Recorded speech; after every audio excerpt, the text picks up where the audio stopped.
काले बादलों ने आसमान को ढंक लिया था। हवा जोर जोर से गरज रही थी।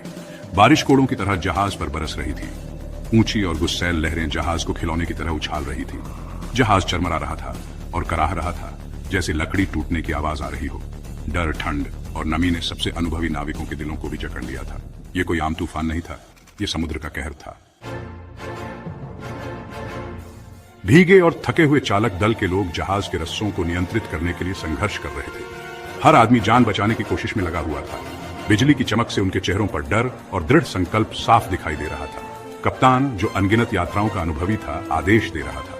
उसकी आवाज, जो आमतौर पर बहुत तेज होती थी, तूफान के शोर में लगभग दब गई थी, लेकिन उसकी आंखों में तूफान के गुस्से के साथ एक दृढ़ संकल्प दिखाई दे रहा था।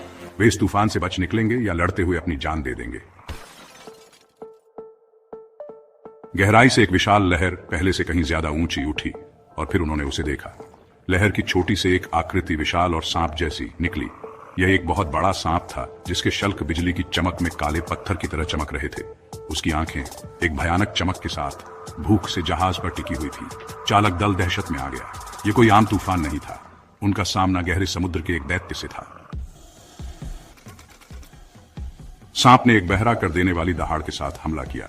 हमले के तहत जहाज कांप गया, लेकिन चालक दल अपने शुरुआती डर को पल भर के लिए भूलकर फिर से तैयार हो गया। वे नाविक थे और समुद्र, चाहे उसके निवासी कितने भी खतरनाक क्यों न हो, उनका क्षेत्र था। हारपून तैयार किए गए।